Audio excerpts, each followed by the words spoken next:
Boa noite, bem-vindos ao nosso Evangelho de hoje.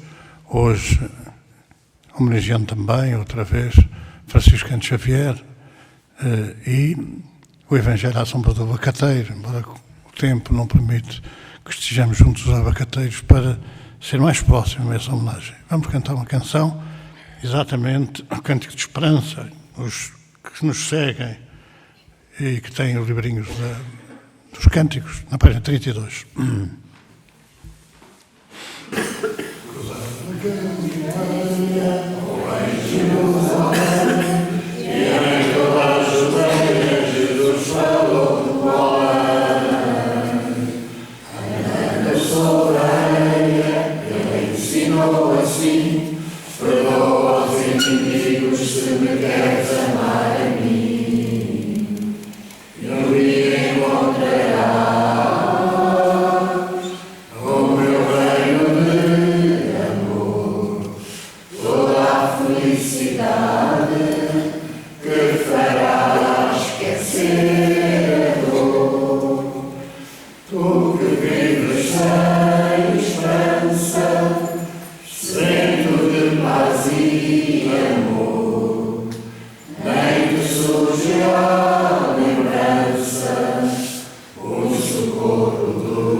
Pedimos, Senhor, por todas as famílias, por todos aqueles que neste momento se reúnem em Teu nome, lembrando a Tua mensagem, para que abençoes todos esses que de alguma forma sentem a necessidade de estar contigo, com os bons amigos, que nos podem orientar, que nos podem ajudar, fortalecendo a nossa caminhada é difícil. Se por isso connosco hoje, Senhor, neste dia em que de novo lembramos a Tua doutrina e nos sensibilizamos para as responsabilidades que temos em caminhar na Tua direção. Obrigado por tudo, que a Tua paz nos abençoe.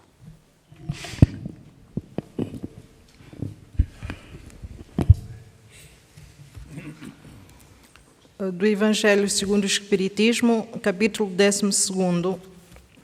no número 5. Os inimigos desencarnados. O espírita tem ainda outros motivos de indulgência para com os inimigos.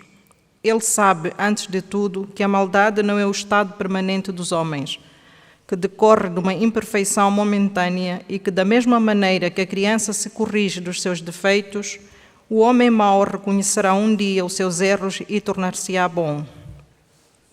Sabe ainda que a morte não o livra senão da presença material do seu inimigo, mas que este pode persegui-lo com seu ódio, mesmo depois de ter deixado a terra.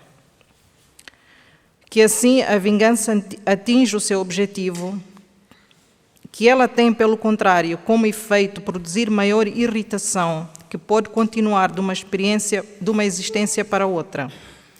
Cabe ao Espiritismo provar pela experiência e pela lei que rege as relações do mundo visível e do mundo invisível que a expressão extinguir o ódio com o sangue é radicalmente falsa e que o que é verdade é que o sangue conserva o ódio, mesmo no além-túmulo. Dar, por conseguinte, uma razão de ser efetiva e uma utilidade prática ao perdão e a sublime máxima do Cristo. Amai os vossos inimigos. Não há coração tão perverso que não se deixe tocar pelas boas ações, mesmo a contragosto. Pelos bons procedimentos não dá, pelo menos, nenhum pretexto a represálias. De um inimigo pode fazer-se um amigo, antes e depois da morte. Com os maus procedimentos ele irrita-se, e é então que se serve de instrumento à justiça de Deus para punir aquele que não o perdoou. Pode-se, pois, ter inimigos entre os encarnados e entre os desencarnados. Os inimigos do mundo invisível manifestam a sua malevolência pelas obsessões e subjugações a que tantas pessoas estão expostas e que são uma variedade nas provas da vida. Essas provas, como as demais, contribuem para o desenvolvimento e devem ser aceites com resignação, como uma consequência de natureza inferior do globo terrestre. Se não existissem homens maus sobre a terra, não haveria espíritos maus ao redor da terra. Se devemos, portanto, ter indulgência e benevolência para os inimigos encarnados, igualmente as devemos ter para os que estão desencarnados. Antigamente sacrificavam-se vítimas sangrentas para apaziguar os deuses infernais, que nada mais eram do que os espíritos maus. Aos deuses infernais sucederam-se os demónios, que são a mesma coisa. O Espiritismo vem provar que esses demónios não são mais do que as almas de homens perversos, que ainda não se despojaram dos seus instintos materiais, que não se pode apaziguá-los senão pelo sacrifício do seu ódio, ou seja, pela caridade. Que a caridade não tem apenas o efeito de os impedir de fazer o mal, mas também de induzi-los ao caminho do bem e contribuir para a sua salvação. É assim que a máxima "amai aos vossos inimigos" não fica circunscrita ao círculo estreito da terra e da vida presente, mas integra-se na grande lei da solidariedade e da fraternidade universais.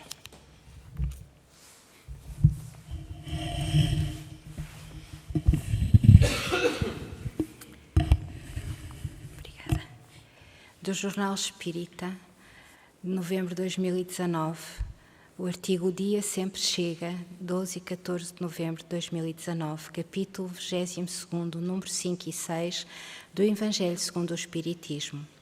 Ao longo de nossas diversas experiências, todos nos temos defrontado com inimigos invisíveis, que em vez de carrascos foram antes vítimas de nossas ações perversas, que a bondade divina nos permite esquecer, para não sermos constrangidos a corrigir pelo medo ocasional de nossas estadas na Terra.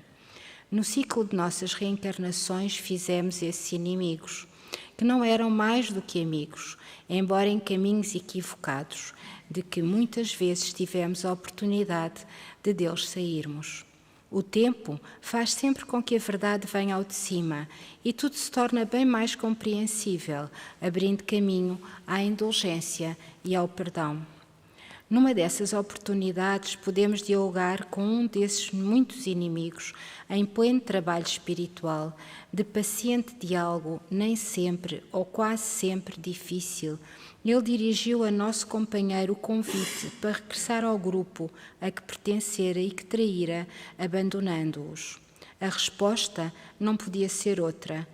Ele é que um dia viria para o nosso lado retomar os caminhos do amor. Passaram alguns anos e, perante a insistência com que nós procuramos mostrar-lhe que nada de mal lhe queríamos, recordando-lhe que jamais quisemos o seu mal, esse irmão foi surpreendido por essa realidade, face aos factos que lhe foram sendo mostrados pela equipa, que se sentiu constrangido pela verdade, plena de indulgência, e resolveu ir refletir sobre o assunto. E dias depois voltava para recordar aquela afirmação de que um dia viria para o nosso lado e afirmando então que tinha chegado a hora da sua decisão. Precisamos de dotar a nossa fé com esse argumento prático, dar o exemplo de tolerância e compreensão para as razões que assistem a todos os equivocados.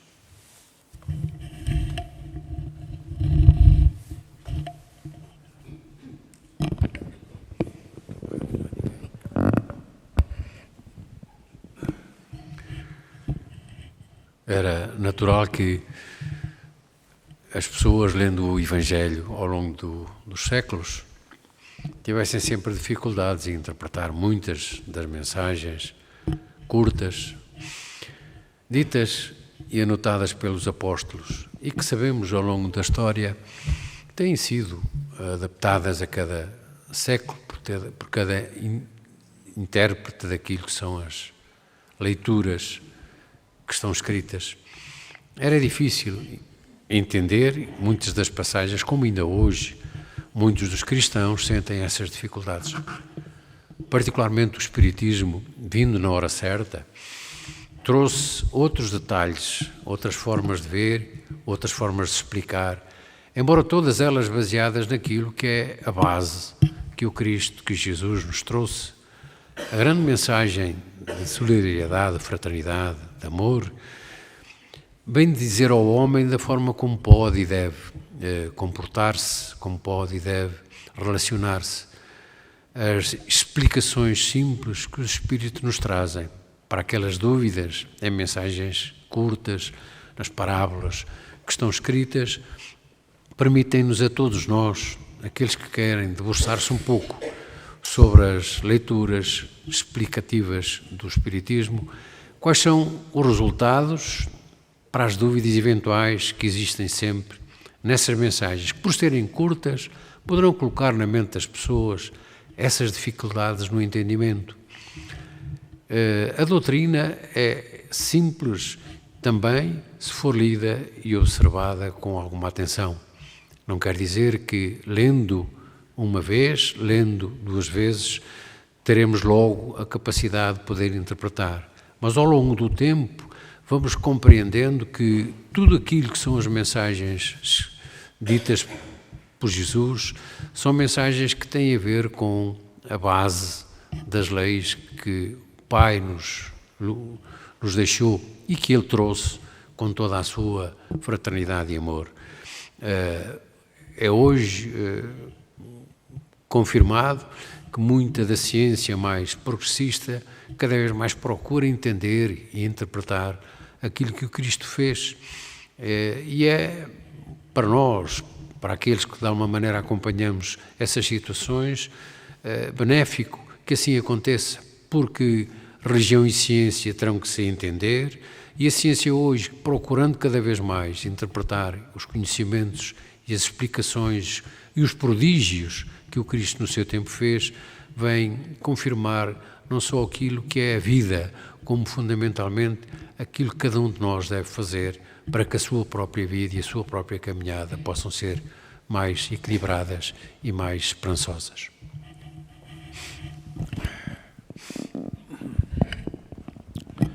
A mensagem que foi lida hoje, não é do Evangelho, com certeza do capítulo 12, mas é uma mensagem do livro que sairá em breve e que terá por título depois vem e segue-me. Esse episódio, depois vem e segue-me, é realmente muito significativo do Evangelho, quando o jovem rico se dirige a Jesus e pergunta o que é preciso fazer para ganhar a vida eterna. E Jesus fala-lhe nos 10 mandamentos e o jovem responde, mas eu já faço tudo isso. Então, se já fazes tudo isso, vai, entrega tudo aos teus servidores e depois segue-me. É claro que amar a Deus sobre todas as coisas, ao próximo que a si mesmo, não matar nem causar outro dano, não cobiçar as coisas alheias, tudo aquilo que constitui as 10 normas fundamentais do cristianismo, naturalmente do judaico ao cristianismo, sendo cumpridas, sendo levadas a cabo, não é preciso mais nada, sinal que a pessoa cumpre tudo aquilo, já está num grau de perfeição muito adiantado. Portanto, não está agarrada às coisas da matéria, não está agarrada às coisas, às práticas, aos pensamentos, aos sentimentos daquilo que é material, está mais ligado à espiritualidade, naturalmente, que já não precisa de se preocupar com os bens materiais e, portanto, a seguir, já faz tudo isso, é um momento para seguir Jesus. E, portanto, esse livro que reporta todos, psicograficamente, reporta tudo aquilo que é preciso fazer para entrar no reino dos céus, é realmente, digamos assim, um repositório, uma relação de práticas, de mudanças interiores, de retificação da nossa conduta e que integra esta outra leitura do Evangelho, que são os inimigos desencarnados. Mas quem são os inimigos que nós podemos ter? Numa interpretação mais ou menos clara e inequívoca, se são inimigos é porque já foram amigos.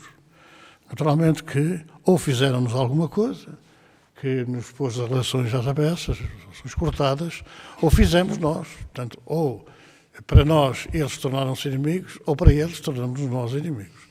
E, portanto, quer dizer, este conselho que Jesus dá de, digamos assim, de amar os inimigos, naturalmente agora aqui, justificar porque é que são inimigos, e responde a uma questão que é, ninguém muda assim de um dia para o outro, não é por causa da morte, de um arrependimento forçado, às vezes com outras pessoas a fazerem o sinal de arrependimento sem que a pessoa tenha consciência daquilo que está a fazer.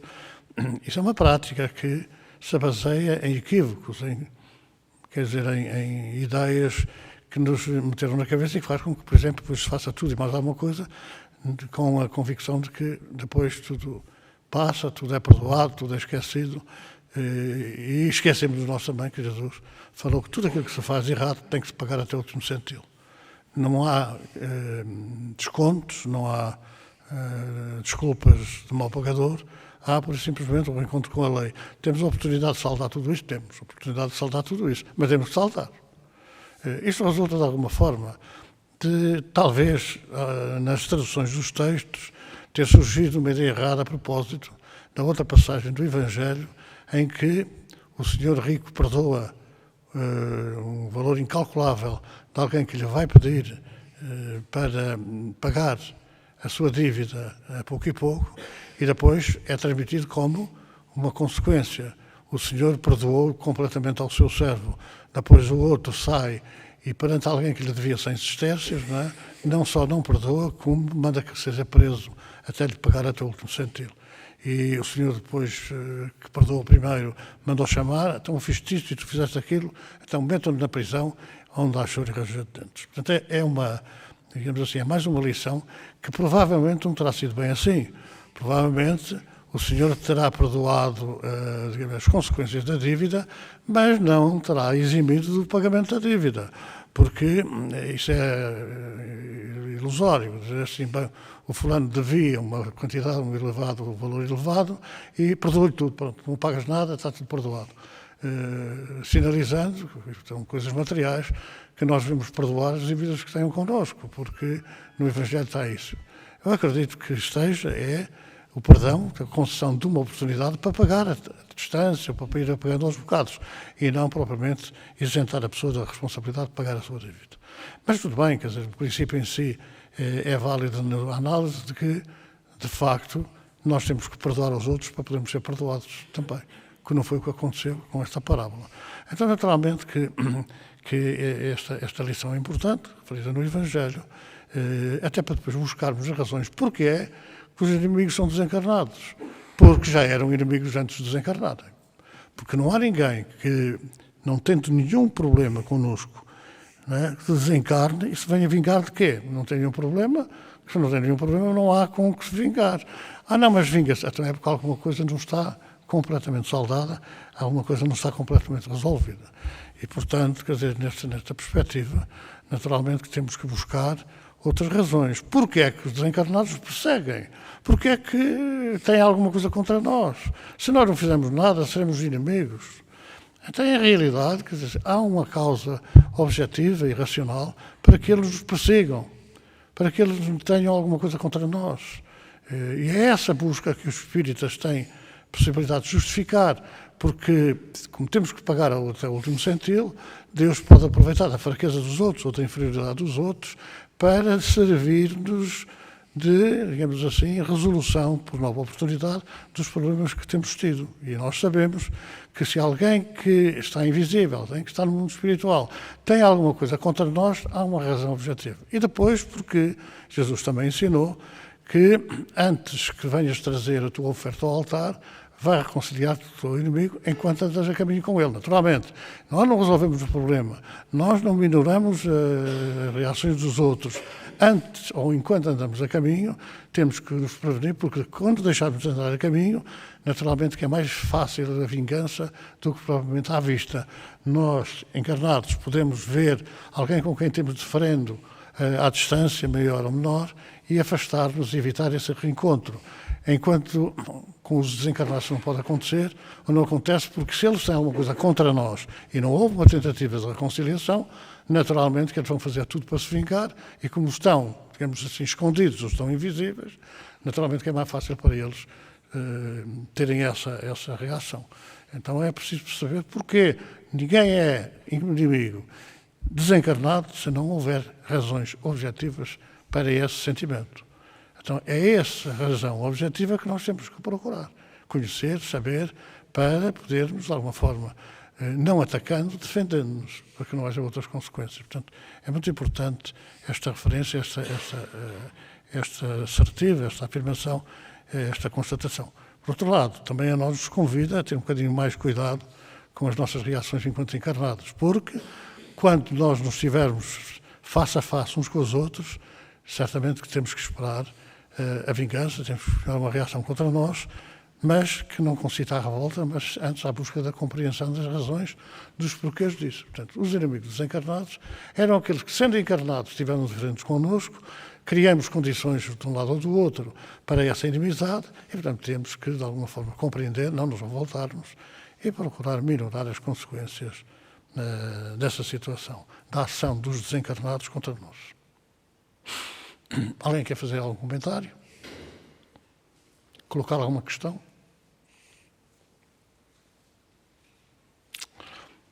Não tendo assim, vamos caminhar para o final do nosso Evangelho de hoje, esperando que, de facto, as pessoas que queiram continuar a dialogar em casa, com os seus filhos, com a sua família, procurando desenvolver um pouco o conhecimento sobre estas lições, e nós iremos, naturalmente, terminar muito em breve. Falta-nos entrar numa parte que já leva mais de quase 35 anos, que foi lançada através do Jornal Espírita naquilo que ficou conhecido como a Cadeia da Fraternidade. A Cadeia da Fraternidade é uma reunião que decorre nestes dias, ou à terça ou à quinta-feira, e que naturalmente visa entrar em cadeia de solidariedade e fraternidade, envolvendo no caminho, na caminhada que fazemos mentalmente, aquelas famílias em desarmonia, aquelas famílias com problemas, aquelas famílias que não conhecem Jesus, que não sabem desta concessão da bondade de Deus nas oportunidades que nos concede, cada vez que vimos à Terra para nos aproximarmos de um mundo melhor. Então vamos fazer essa irradiação pelos nossos irmãos que sofrem. Senhor, nós te pedimos esta noite que as falanges socorristas, as tuas falanges socorristas, que percorrem o mundo de les a les, levando-nos vibrações de amor, levando os fluidos que nós, nesta cadeia grandiosa, produzimos nestes dias, e que ela sirva, esse conjunto de fluidos, essa energia, que ela sirva para minorar o seu sofrimento, aliviar um pouco a sua situação espiritual, criar um melhor ambiente nos seus lares, acalmar, serenar os espíritos e certamente despertar alguns dos nossos irmãos equivocados que continuam praticando sem responsabilidade atos que prejudiquem terceiros.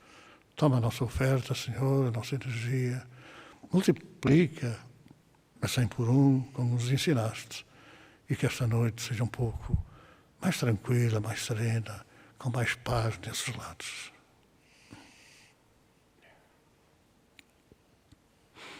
Então, caminhamos para o final. Nós vamos cantar uma canção das nossas, costumamos cantar desta feita, na página 44. Caminho para ti, Senhor.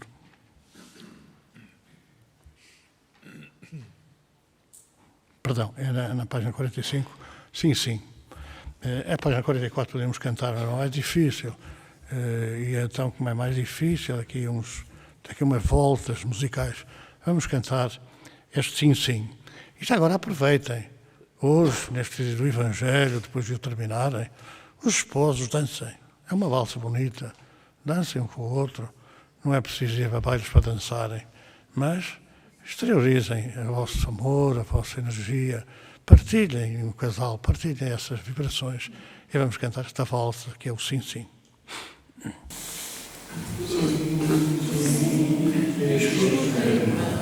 Esta mensagem de amor, sim, sim, presta atenção, não desesperes na dor. Jesus é esse grande amigo, Deus dá a proteção. Não percas a fé, meu amigo, em cantar esta canção. Sim, sim, é proceder à tua própria conduta. Sim, sim, a vida espera neste passado de luta, em que falhaste, meu irmão, na tentação da matéria e povoaste o coração com joio que desespera.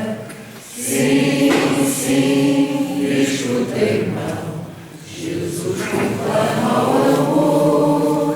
Sim, sim, ouve o alerta que traz o Consolador.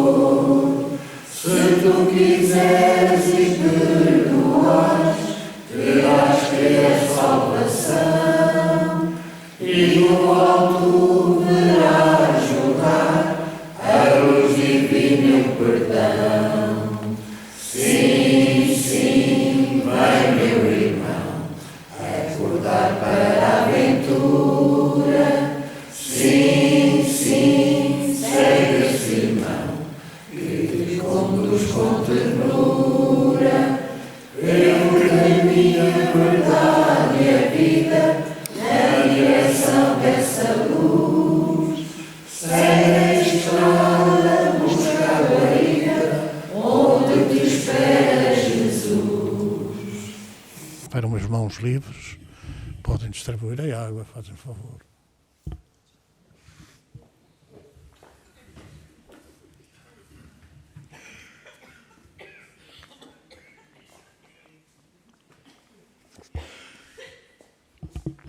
Esperamos não se terem esquecido de pôr a água, de pôr os copos sobre a mesa, porque certamente durante as nossas orações os espíritos magnetizá-la-ão ou fluidificá-la-ão.